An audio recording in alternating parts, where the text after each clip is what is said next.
আমার দোকানের নাম হচ্ছে লক্ষ্মী জুয়েলার্স।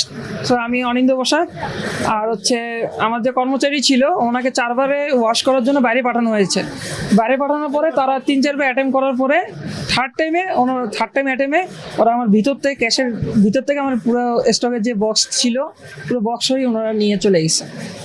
এই আমি ফুটেজ যা দেখলাম এটাই ছিল আর কি। অনেক অলমোস্ট 100 ভরি প্লাস জিনিস ছিল। আনুমানিক মূল্য 1 crore উপরে, 1.5 কোটি টাকার মতন হবে। 5 জন মহিলা ছিল, বোরকা পরেই তো 5 জন, এবং মাস্ক পরে ছিল। 2 জন অল টাইম ওনারা ব্যস্ত রাখছে, আর বাকি 3 জন আবার আরেক সাইডে ব্যস্ত রাখতেছে। এইভাবে করে ওনারা কাজ করছে। ওনারা রিং দেখতেছে, রিং কিন্তু দেখা যাচ্ছে কাস্টমার কিন্তু ভালো কাস্টমার দেখা যাচ্ছে। বলছে আমি সেটা ভাবতে ভালো কাস্টমার। তা আমাকে একজন বোবা ছিল, তা আমাকে বলতেছে আমি কোনো কি বোবা নাকি, যত বলতে আমাকে রিংটা লাগা জানতো। তা আমি কাস্টমার সেটা রিংটা লাগাই দিচ্ছি, আমি রিং লাগাচ্ছি। আমি যখন ভাবতে কাস্টমার মানে আমার মনে হয় যে সামনের যে তারাও ওদের লোক। হ্যাঁ, আমাকে তবে করে যে আপনি ঠিক আছে আপনি যদি দেন, একবার দাম কম বেশি আমি দিলে নেন, বাদ দাম দিতে পারবো না।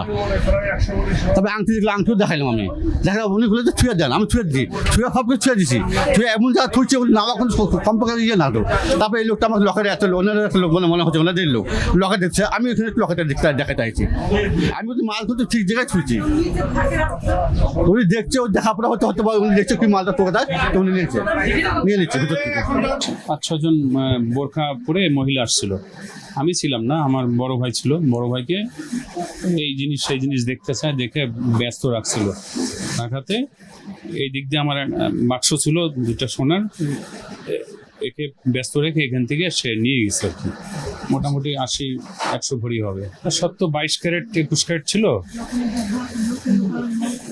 কত হবে?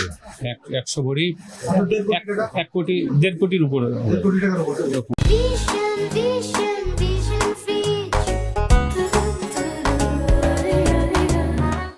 দিয়েছিল তো আমি ওয়াশ করতে দিয়েছিলাম। মানে ওয়াশ করিয়ে আবার নিয়ে আসছি, আবার 1 জোড়া দিয়েছি, আবার ওয়াশ করবে গেছি। এইরকম ভাবে 4 বার গেছি।